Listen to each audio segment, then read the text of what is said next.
అందరికీ నమస్కారం. నేను మీ కట్టా కార్తీక్. ప్రపంచం ఒకటే అయినప్పటికీ కూడా కనిపించి, కనిపించకుండా 2 టీముల మధ్య ఆధిపత్య పోరు కొనసాగుతూ ఉంటది. ఎప్పటికీ కూడా. ఒకటి రష్యా, చైనా అండ్ సపోర్టర్స్. ఇంకొక team America, Europe and supporters.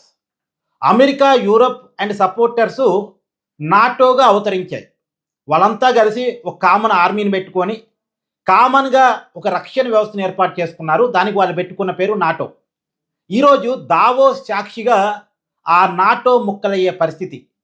ఎప్పటికీ అమెరికాకి సపోర్ట్‌గా ఉన్నటువంటి యూరప్, అమెరికా అధ్యక్షుడు ట్రంప్ మీద ధిక్కార స్వరాన్ని దావోస్‌లో వినిపించినటువంటి ప్రత్యేకమైనటువంటి పరిస్థితి. దావోస్‌లో ప్రపంచ పెట్టుబడుల సదస్సు జరుగుతా ఉంది. అక్కడికి మన దేశం నుంచి కూడా చాలామంది ప్రతినిధులు వెళ్లారు. తెలుగు రాష్ట్రాల నుంచి తెలంగాణ ముఖ్యమంత్రి రేవంత్ రెడ్డి గారు అండ్ టీం, ఆంధ్రప్రదేశ్ ముఖ్యమంత్రి చంద్రబాబు నాయుడు గారు అండ్ టీం, అలాగే 10 రాష్ట్రాల నుంచి ప్రతినిధి బృందాలు వెళ్ళాయి. అక్కడ ప్రపంచ పెట్టుబడుల సదస్సు జరుగుతూ ఉంది. అక్కడ నిన్న ట్రంప్ వచ్చి ఉపన్యాసం ఇచ్చారు. ట్రంప్ ఇంకోసేపట్లో వస్తున్నారు అన్న సమయానికి యూరోప్ దేశాలైనటువంటి France, Germany, Belgium, Denmark, Britain ఈ దేశాలన్నీ కలిసి అమెరికాకి వ్యతిరేకమైనటువంటి, ట్రంప్‌కు వ్యతిరేకమైనటువంటి స్టేట్మెంట్ ఇచ్చాయి. అమెరికాకి యూరప్ బానిస కాదు. యూరప్ మీద సుంకాలు మోపినా, ఆర్థికపరమైన ఆంక్షలు మోపినా మేము కూడా మా వజ్రాయుధాలు బయటికి తీయాల్సి వస్తది. మా దగ్గర కూడా వజ్రాయుధాలు ఉన్నాయి. యూరప్‌తో ఎవరు ట్రేడ్ చేయాలన్న విషయంలో మేము కొంత క్రాస్ చెక్ చేసుకుంటామని ఇండైరెక్ట్‌గా అమెరికాకు ఒక వార్నింగ్ ఇచ్చారు. పైగా గ్రీన్‌లాండ్ మీద అమెరికా తన ఆశలు వదిలేసుకోవాలని కూడా వాళ్ళు స్టేట్మెంట్ ఇచ్చారు. గ్రీన్‌లాండ్‌ని ట్రంప్ అడగటం మానేయాలి. ఇది యూరప్ చేసినటువంటి డిమాండ్. ఎప్పుడైతే యూరప్ ఎలా అమెరికా మీద తిరగబడిందో వెంటనే అమెరికా అధ్యక్షుడు ట్రంప్ కూడా కొంత మెత్తబడ్డాడు. నిజానికి నిన్న ట్రంప్ రెండోసారి అమెరికా అధ్యక్షుడయ్యి సంవత్సర కాలం అయింది. అమెరికాలో ఉపన్యాసం ఇచ్చి డైరెక్ట్‌గా దావోస్ వచ్చారు.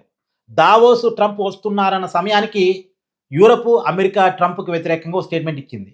ఆ స్టేట్మెంట్‌ని గమనించినటువంటి ట్రంప్, యూరప్ కోపాన్ని గమనించినటువంటి ట్రంప్ ఇది తెగేదాకా లాగితే తెగే ప్రమాదానికి ఉంది, నాటో విచ్ఛిన్నమయ్యే పరిస్థితి ఉంది అనుకున్నాడో ఏమో.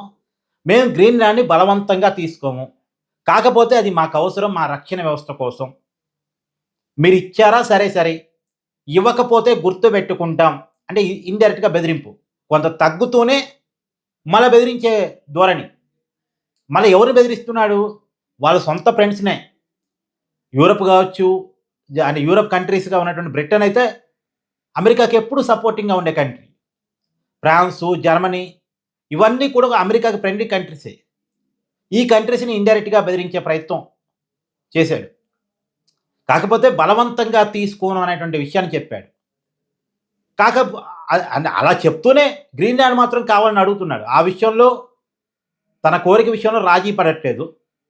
కాకపోతే యూరప్ కోపంగా ఉంది కాబట్టి బలవంతంగా ముందుకు వెళ్ళనని మాత్రం ఒక స్టేట్మెంట్ ఇచ్చి కొంత తగ్గినట్టుగా కనపడింది. కాకపోతే ట్రంప్ ఇదే వైఖరితో కొనసాగితే ఖచ్చితంగా నాటో ముక్కలయ్యేటువంటి పరిస్థితి ఉంటుంది. నాటో అంటేనే America, Europe main. Europe NATO నుంచి బయటకొచ్చింది అంటే ఇంకా నాటోకి ఉనికి ఏముంటది? ఒకప్పుడు సోవియట్ యూనియన్ విస్తరణ అడ్డుకోవటం కోసం యూరప్, అమెరికా కలిసి నాటోని తీసుకొచ్చాయి. ఒక కామన్ రక్షణ వ్యవస్థను పెట్టుకున్నాయి. ఇప్పుడు ఆ కామన్ రక్షణ వ్యవస్థని అమెరికా తన వైఖరి వల్ల, ట్రంప్ తన ఆలోచన వల్ల బద్దలు కొట్టేటువంటి పరిస్థితి కనపడుతోంది. మరి ట్రంప్ ఏమైనా ఆలోచన మార్చుకుంటాడా లేదా చూడాలి. ట్రంప్ ఆలోచన మార్చుకోకపోతే మాత్రం నాటో ముక్కలయ్యే పరిస్థితి కనపడుతోంది. సో, మీ అభిప్రాయాన్ని కూడా కామెంట్ రూపంలో తెలియజేయండి. Thank you.